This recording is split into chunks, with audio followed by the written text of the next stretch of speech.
Welcome back and happy Tuesday. This week, we are going to be talking about the future of the gig economy. And there are a few great people who are really leaders in this space. But top of that list is Mr. Craig J. Lewis, who is founder and CEO of Gig Wage. And I am so happy to have him here today. Craig, thanks for being here. Scarlett, thanks for having me on. Absolutely. Absolutely. So, this concept of gig workers is not something new, from a financial services lens. We've been talking about this for a few years, but I will say that because of COVID, it has accelerated like crazy. So, from your lens, when you think about gig workers and their behaviorally, how are they different than the rest of the population more broadly? Yeah, this is a really robust conversation, but I think some of the key things that come to mind are you're finding people that are really designing their own work, designing their own life, right? On demand, flexibility. At Gig Wage, we talk a lot about people working when they want to work, where they want to work, how they want to work. And it's really one of these unique trends that's really been powered by behavior and technology, whereas in the past, you've seen a lot of trends powered by legislation, right? Hey, we're going to hold taxes aside and make those tax payments for you, or hey, your employer is going to provide your benefits. And so legislation has kind of, imposed these big trends onto the workforce. This is driven by behavior, right? This is driven by technology. Millennials are the largest generation in today's workforce. And I'm an old millennial. I barely made the cut. But we want to work when we want to work, how we want to work, where we want to work. Gen Z is entering the workforce. And even X and boomers are starting to realize like, hey, there's something to this that maybe a replacement for that security, retirement security that is not so secure all of a sudden. So lots of behavioral trends really driving this movement. And like you said, COVID was a very, very big accelerant. Yeah, and that behavioral component, I think, encompasses a lot of what's happening in financial services, because it's trying to meet your customers, whether they be small businesses or consumers, where they are. I love the fact that you brought in the boomer piece, because I think so often, especially in conversations that I've had with financial service players, the focus is always on millennials and Gen Z. And of course, they're a huge, huge chunk of this, but the boomers are really interesting. So I was just having a conversation with my dad last week. He recently retired, and he's like, not only about adding that additional income, but he's also bored. He's just like, I want some time I feel I was working 12 hours a day, and now Yep. I don't feel like I'm having that extra purpose. So there is something that's truly special there. So when we think about all the different things you just talked about, I know very well, and I know that you do too, like there are some big gaps or big opportunities, right? When you think about the opportunities for gig workers, where do you see the biggest opportunities? Yeah, and to your point, the gig economy is definitely not perfect. I mean, and it's not new either. Let's be clear. Like independent contractors were actually around before traditional workers, before we were taking taxes out and kind of had all these kind of employment laws. So it's not this new thing again, but it is the behavioral trends and the technology that have really again highlighted this on-demand economy, and it meets you where you are, right? And that's why it stretches across all four generations.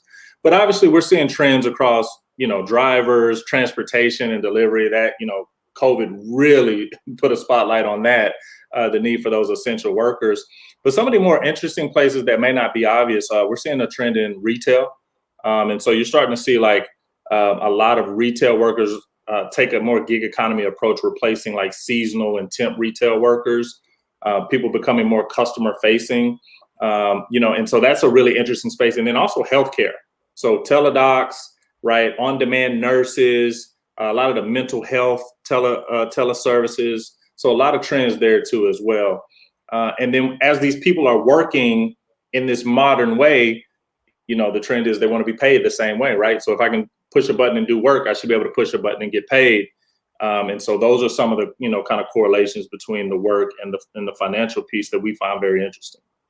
Yeah, and it goes all across the gamut, right? It's from people like my brother, who you don't get paid that day or that week, and he's not gonna be able to make his rent. He can't wait 2 weeks or a month. Some of these, longer pay cycles just aren't. They just don't make sense. You need that money today to go make those payments, and the resounding effect is long. There's just not just one thing; it's many things. On the other spectrum, like you said, you have the telemedicine, where people just want that money because they want to put their money to work that day. So that's definitely a fascinating concept, really, all sides of life. When you think about gig wage now and your role within this larger ecosystem, where do you fit within that? Yeah, so we're the whole ecosystem. We integrate kind of we're unified throughout the ecosystem. But what we're special is we really focus on. We have this concept internally called the 10 and the 10,000. So we bring a lot of financial tools to the 10 people responsible in the company for paying the 10,000 workers, right? Or you could say 25,000, or you could say 1 in 10, however you want to do it. But we bring a lot of financial tools and HR tools also. So we've got some financial, some HR and compliance, W-9 to 1099 in the US, where we help the 10 people responsible for getting money from your customers to your contractors as fast and as flexibly as possible. And that's one of the things where we're unique, where you'll see a lot of debit card companies and early wage access card companies. We do all of that stuff too on the kind of B2C side. But we start at the nucleus is what are the internal operations at businesses and what are the headaches and challenges they have? Because no infrastructure exists to pay these 1099 workers. It's all been designed for W-2s. And I know a little bit about this because I used to work at ADP. And if you think about this trend, Scarlett, it's super interesting. ADP, the $80 billion gorilla in the payroll space, has really trained the market not to, think about independent contractors. And why do they do this? Because of that payroll flow, right? There is no flow with independent contractors because it's just a net amount that you receive. There aren't gross taxes set aside, et cetera.